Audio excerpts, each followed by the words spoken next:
we talk a lot about multiverse shit, okay? Especially when dealing with like Marvel stuff these days. Mm-hmm. Yep.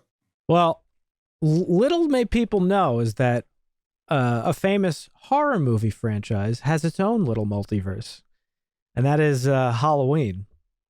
Mm-hmm. You see, Marvin, Halloween has a very intricate timeline in terms of the lore that branches off at multiple points between films.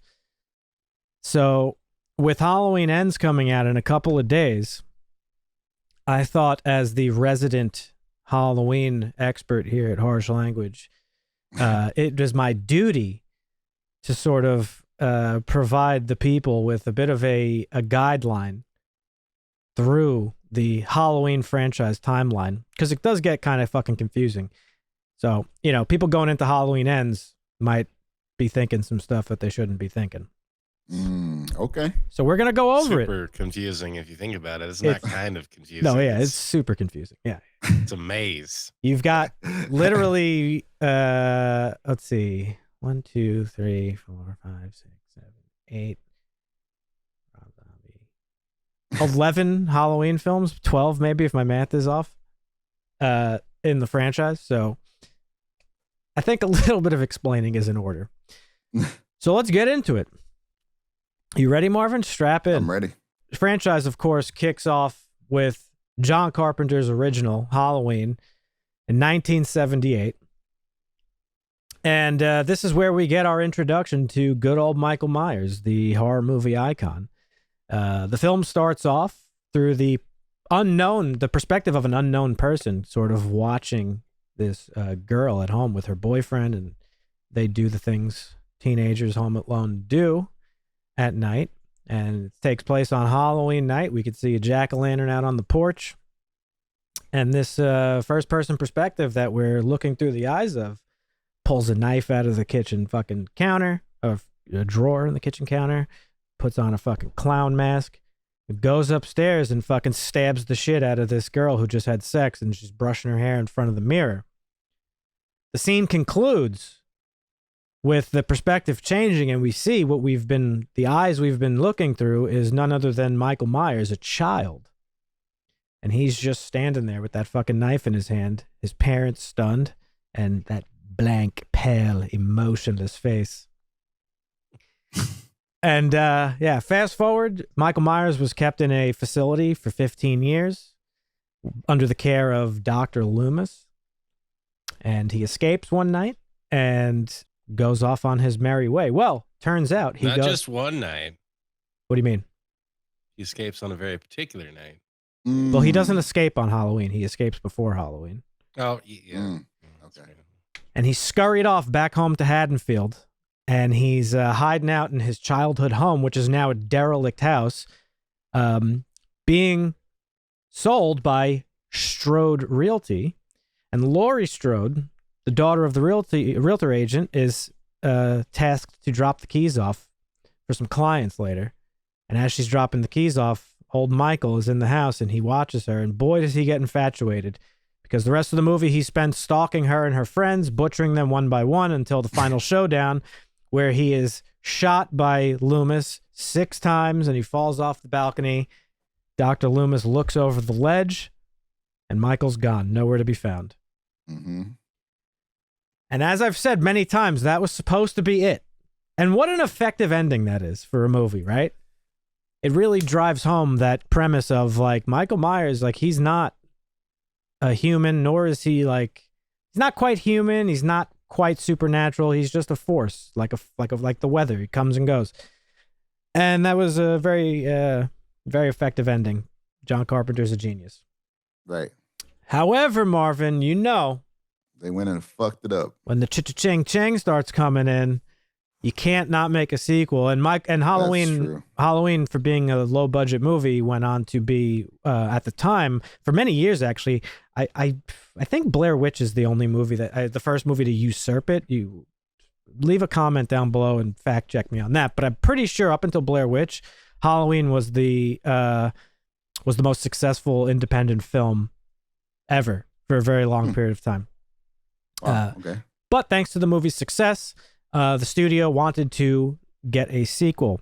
And in comes Halloween 2 from 1981. Halloween 2 was actually written by John Carpenter and Deborah Hill, who, of course, wrote the original. But Rick Rosenthal came in this time to direct it. There was some back and forth between John Carpenter and the studio. He really didn't want to be involved in it because he felt he had told the story that he wanted to tell. But of course, bringing back a sequel now, you have to write some extra shit to make it sequel worthy. And Halloween 2, this is really the film that just spawned the lore for the remainder of the fucking franchise going forward. Okay. And in this one, this movie takes place immediately after the events of Halloween 1. And Michael has scurried off into the night to continue his murderous rampage. The cops show up. Laurie is in shock and taken to a local hospital. And during his killing spree, Michael overhears a news broadcast going over the events of the night that, 4 kids were butchered or whatever, and that Laurie Strode was taken to a local hospital. Well, Michael hears that, and he's got to go finish his job. So he goes to the hospital, kills anybody who gets in his way, and tries to finish the job killing Laurie. But the lore that's established in this movie is that Laurie is actually Michael's sister. Bet you didn't know that, Marvin. No clue. Shocking twist. Laurie was put up for adoption as a baby after Michael killed their sister Judith. And that's why Michael's actually after her. Don't think about it too long. He's in love with her. Well, he was not. He's just not Infatuated with her. In the first one, they don't really actually give a reason. But that's the. He's just doing. It's not a romantic infatuation. It's just like, oh, there's a person I can kill. Basically. But in this one, it's established that it's their familial connection. Don't think about it too hard because it makes no fucking sense that how he would know. Doesn't make any fucking sense. Don't think about it. This is the only one that ends shit. after Halloween. All the rest of them end on Halloween night. This one. Well, it's still on Halloween night. Shows so the yes. day after. Yeah, but Correct. It shows. Yes, it ends on the 30th. ends in the morning. Michael Myers gets blown up in this one, Marvin. He comes fucking staggering out of the fire, and you think he's like, oh shit, is he not dead? And he collapses, the mask melting. And that was meant to be the end of Michael Myers. Once again, thank you, John Carpenter. Even though it wasn't as good, it was still. Well, Halloween 2, so for the purposes of this video, I don't really want to get into too much of what like fans consider to be canon and not, because that could be very convoluted and subjective. You know my thoughts. I only recognize the original Halloween. But out of all the sequels, I think it's widely recognized among the the Halloween fandom that Halloween 2 is the best sequel. But make of that what you will. It's not a fantastic movie. There's a lot that I don't like about it, but best sequel for sure. And that brings us to Halloween 3 from 1982. Halloween 3, Season of the Witch. And this was directed by Tommy Lee Wallace, who was the production designer on the original Halloween. He's the one responsible for the mask. He's the one that went out and got that William Shatner mask and spray painted it white and fucking cut the eye holes out. Season of the Witch was also written by John Carpenter, and this was a complete departure from the Michael Myers, Laurie Strode story arc. Oh, that's interesting. Yeah. Go away. So this departs from the slasher genre. This movie is about basically a company called Silver Shamrock that makes Halloween masks, and all the children all over America want these masks. America. I don't know what the fuck's wrong with me. The children all over America want these masks from Silver Shamrock, but they have a devious plot. And it turns out when these kids are wearing these masks and watching the Silver Shamrock commercials, it triggers some sort of shit and their heads explode with bugs. Very weird story, but it's a departure from the slasher genre, and it focuses on like aspects of witchcraft and like sci-fi. Okay. John Carpenter and Deborah Hill, the original creators of Halloween, wanted the Halloween series. They wanted a Halloween series that would be more of like an anthology. So just different stories that take place on Halloween night, each with their own characters and stories and stuff like that, which would have been fucking awesome. And Tommy Lee Wallace has stated that there were a lot of ideas pitched for Halloween-themed films, and Season of the Witch was meant to be the first one. And this movie wasn't very successful. It has a very low rating, but it has kind of become a cult classic. Well, fans wanted Michael Myers, so they see. They didn't get it, so they didn't like it. Yep. Which, yeah, I mean, I understand. This was akin to firing up Metal Gear Solid 2 and finding out that you're not actually playing as Solid Snake, but you're playing as some fucking soy boy riding. But soy boy. Yeah, fans wanted Michael so Myers. Let me guess, the next one they go back. You got Michael it, Marvin. Myers. Halloween 4, The Return of Michael Myers. It's even fucking titled. The fans wanted him so bad, the studios had to give him what they wanted. They even titled the fucking movie The Return of Michael Myers. And that was 6 years later. It's from 1988, yep. Wow, okay. And this takes place 10 years after the original massacre. Michael Myers is all fucking wrapped up in bandages still from his burn wounds. 10 years later, he's still wrapped in bandages. Damn. And terrible healing. Yeah, terrible healing. He's being, of course, transported to another facility because, you know, that's what you would do. You would always transport a killer in an unarmed, just, you know, ambulance, right? There's no death penalty. No, sorry, Dusty. What were you going to say? When did they transport him? What do you mean? On Halloween. Yeah. Of course. Yeah. Makes a lot of sense. Yeah, at the height of his powers. So they go ahead and transport Michael, and he, of course, escapes. And he returns to Haddonfield. This time, in Halloween 4, he is he's chasing after his niece, it turns out. And it turns out in the 10 years, Laurie Strode had a kid, died in a car accident, and the kid was put up for adoption, or she's with a foster family. Halloween 4 is very popular amongst the Halloween community. It's regarded as like one of the better sequels, and there's a lot of people that really like the Jamie Lloyd story arc. Jamie Lloyd is his niece. She was played by Danielle Harris, who's sort of, I wouldn't say icon, but she's known in the horror community. Is this where they changed mask? Because he wore the same mask in the first two, right? It was the same mask. Mm-hmm. Yes, sir. Donald Pleasance returns in this one as Dr. Sam Loomis, and he's here to protect little Jamie. And he's got some residual scarring from his run-in with Michael in Halloween 2. He was part of the explosion. He supposedly died in the second one with Michael, but he doesn't either. Neither of them die. And yeah, that's the story of this one. He's just chasing after his niece. And that brings us to Halloween 5. Which came out in 1989. Now, ooh, that's a quick one. Oh yeah. Now, keep in mind, Marvin. I mean, that's part of the fucking reason that this movie sucks balls, because Halloween 4 was pretty successful. Yeah. By horror movie standards, because you got Michael Myers back. Well, the fucking studio says, "Turn it around, make another one, Let's boys." go. Yep. Run it back.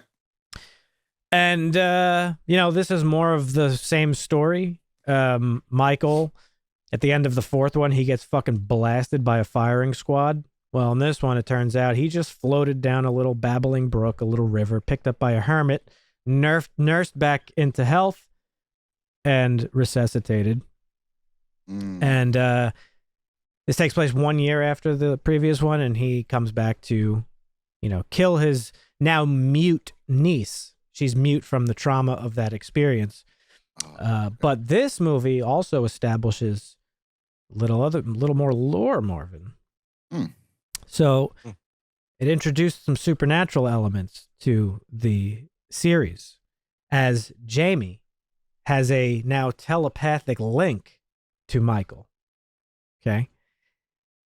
And they developed this little subplot where Michael Myers, I mentioned this in a conversation we had a little while back, but it turns out that we find out Michael is under the influence of a cult, and the cult, a curse that is worshipped by this cult, and it's an ancient rune, the rune of Thorn, and the curse of Thorn. Whoever is afflicted by this curse must kill their entire bloodline, and that's why Michael Myers is doing the things that he's doing, apparently.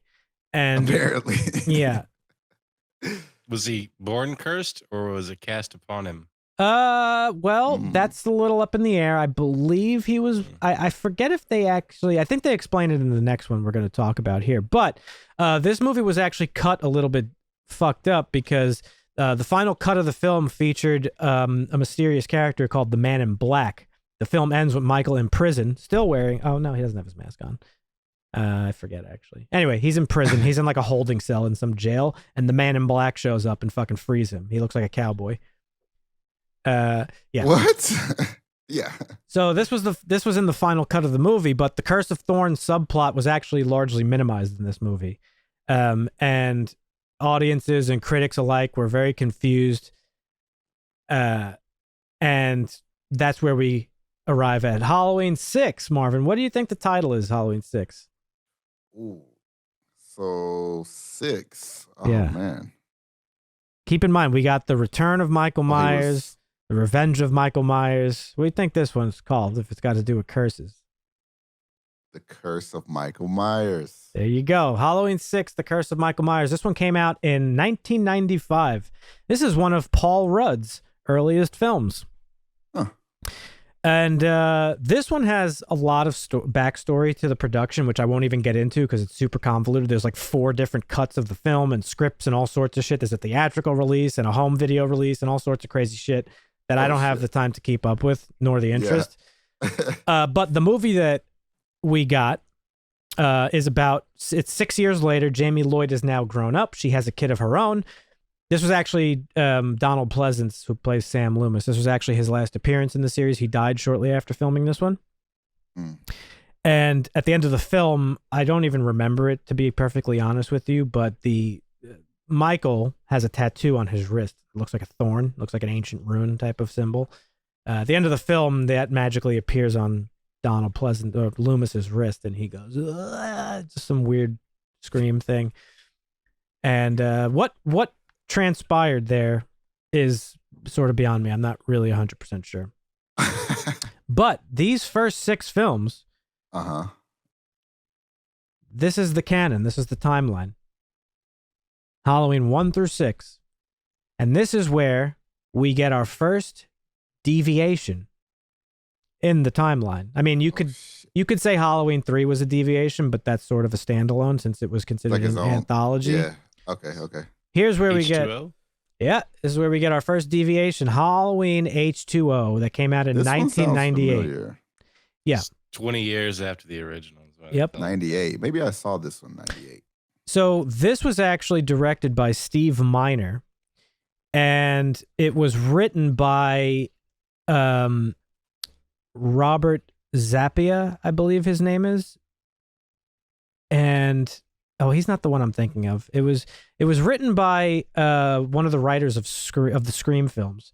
So the intent of Halloween H2O was to basically do 2 things: sort of remove all the convoluted sequels, make a legitimate continuation from Halloween 2, but also modernize the franchise for the early 2000s audience. And in order to, that's what this film feels very much like the Scream films. In terms of like what a early 2000s sort of slasher film. Right. But Halloween H2O takes place. So again, it completely forgets that 4, 5, and 6 existed and continues from Halloween 2. So we still have after 2. Okay. Still have the lore that Laurie is his sister. Yeah. But she fakes her death, changes her name, and she heads off to California, where she becomes the head of a very posh and illustrious private school to live out her days. And she has her own son and all this good stuff. And she changes her name to Tate. And you can never really get too far from your past, Marvin. That's true. And even though it's been 20 years and Michael was burned, he comes back and he finds his way to California to go after Laurie once and for all. There's an opening. There's like a little prologue, which is actually kind of cool. It's one of the things that I do like about this one. The prologue sees the nurse from the original Halloween, and she was in Halloween 2. She was like Loomis's like sort of sidekick helper person. Mm-hmm. And we get this kind of this opening intro of like Loomis's house. He's dead by the film and the character. And we get the camera showcasing like newspaper clippings and like all this stuff and research. So Michael first shows up at this house to collect all of Loomis's paperwork, which, wouldn't you know, it includes the whereabouts and exact location of Laurie Strode, where she's hiding out. Right. So that's how he finds his way to California. They get hitchhiked there, or no? They show you how he gets there. He fucking attacks a woman and her child at like some roadside rest stop and steals their car. He could drive? Oh yeah, he drove in the first one. It's actually shit. explicitly spoken about in the very first film when Loomis is like trying to fucking get people to be like, yo, this is a bigger problem than we realize. One of the other doctors is like, Loomis is like, who taught him to drive? And the other doctor's like, I don't know, somebody must have taught him. So it's actually explicitly spoken about in the first movie. Yeah. Because which is credit to John Carpenter's writing. Yeah, he was because in an asylum from a young age of like 8 or something. Where did you learn all these things, young man? Yeah. 6. But yeah, where do you learn them? So somebody taught him, right? Somebody taught him. Got it. Yeah, so a couple of like, early 2000s popular actors in this: Josh Hartnett, Michelle Williams, LL Cool J's in this one. Oh, Joseph Gordon-Levitt's in it. Like, this has got a big, pretty big cast, for the early 2000s. Yeah, and so Michael shows up at the school, and Laurie decides that she has to stop running from her demons and instead face them head on. She has a final showdown with Michael Myers, which ends in him getting pinned up against a guardrail and an ambulance. Helpless, she takes one last look at her brother and chops his fucking head off with an axe. Or did she? But wouldn't you know it, Marvin? She didn't chop his head off after all. Because in Halloween 8, Halloween Resurrection, which came out in 2002, reveals that, Michael switched his body. He switched his, in the midst of all this police and emergency units and stuff, Michael switched his costume with a police officer's, crushed the guy's larynx so he couldn't speak, put him in the fucking body bag, and then escaped. So Laurie actually cut off the head of an innocent EMT or cop or whoever the fuck. Yeah. Does she get prosecuted for this? No, she's actually in her own mental institution now, suffering with the trauma of having killed an innocent man. Ah, okay. Got it. Okay. And of course, Michael knows exactly where she is, and he shows up. And they have this, of course. Yeah, they have this little showdown on a rooftop, and he kills her. Finally, he kills her. And finally, having achieved his life's work, he goes back home to Haddonfield, to his childhood home, where Busta Rhymes is running a internet streaming reality show on Halloween night. What the fuck? In the home of Michael Myers. Supposed to be like a scary Halloween reality streaming event thing. Like, hey, we're surviving one night in the Myers home. Well, guess what? They didn't intend for Michael Myers to be there. Of course. But he was, and he's butchering some people. This is by far the worst Halloween movie that's ever been made. Like, without question. In fact, the movie ends with Busta Rhymes doing karate against Michael Myers in a burning garage. No joke. I'm not even joking. You can watch clips of it. It's fucking bad. It gets worse and worse. Oh, yeah. Yeah. It's bad. It's bad. Oh, God. But this is where, yeah. I don't know. I think I want to watch this one and only this one. Yeah. I'll just skip all the rest. I'll go Halloween, rewatch Halloween, and I'll go straight to Resurrection. Yeah. In case it matters to you, this takes place 3 years after the events of Halloween H2O. But this brings us to the end of our second timeline. So the first is Halloween 1, 2, 4, 5, 6. The second timeline, this alternate timeline, is Halloween 1, 2, H2O, and Resurrection. And now we have another deviation, also sort of a standalone, because now we get to Rob Zombie's Halloween in 2007. Oh, shit. Okay. Now, Rob Zombie's Halloween is a complete reboot or remake of the original. And it's basically the same story as the original with the Rob Zombie spin on it. We're in a different universe or multiverse now. Yeah. And in this one, they do something different from the original, which is completely and utter nonsense. But they show how, like, the first half of the movie is basically Michael Myers as a child. It's showing his, like, shitty home life and all this stuff, basically just giving a backstory to the reason why he is the way he is, like a fucking psycho killer, which, as we've talked about many times, once you explain away something, you explain away the horror of it. What makes it scary is that you don't understand the thing. That's true, yeah. Right? Right. So not much to really say about this one. It's not a great movie.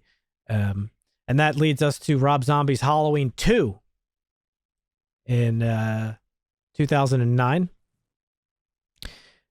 And, you know, in this one, Rob Zombie was now freed from the shackles of the original, having to, you know, make be respectful and true to the original film that's so iconic by this point in time. In this one, he decided to basically focus more on the connection between Laurie Strode and Myers, and that they share similar psychological problems. He wanted this one to be more realistic and violent than the first one, so this really kind of goes off the rails in that Rob Zombie fashion. Yeah. He wanted to portray how the events of the first film affected the characters, which is like not a bad premise, but he goes like very deep into like the characters' psyches and stuff, and there's these weird visions from that Michael Myers is having of his mother on a fucking unicorn horse thing, and very, very strange and not good film. So luckily that was the end of the Rob Zombie saga. And now we have our last and final deviation in the timeline. And this time, for now, yep, that's true. This one is David Gordon Green coming in and saying, guess what? All these fucking sequels, the remakes, none of it exists. This is going to be a direct sequel to the original Halloween. Fuck Halloween 2. Fuck the Laurie Strode and Michael Myers relation. This is pretty bold indeed. I'm giving you guys the vision to the true sequel to the original Halloween. Sorry, I just had a stroke. And this is Halloween, of course, that came out in 2018. We've talked a little bit about it recently. And this film takes place 40 years after the events of the first. And it's very largely about Laurie Strode dealing with the trauma of the events that she experienced that fateful night back in 1978. Which on its own, I think, is a really cool premise. I've mentioned that before. I would have really liked to see that premise done properly. I think it's a cool thing that's really never been done in horror movies. Yeah. And there was some good stuff in this movie. But essentially, we get this, I don't know if they're podcasters or what they are, but they're journalists basically trying to do a story on Michael Myers. All these years he's been in a mental institution. Turns out he was caught the night of his Halloween massacre. Right. And the reporters meet with Laurie and they talk with her a little bit. And then they go to the sanitarium where he's being kept. And the journalist has his mask. And this seems to spark something in Michael. Something primal reawakens in him. And of course, it happens to be the same day that he's being transported. So what day is this? That's Halloween.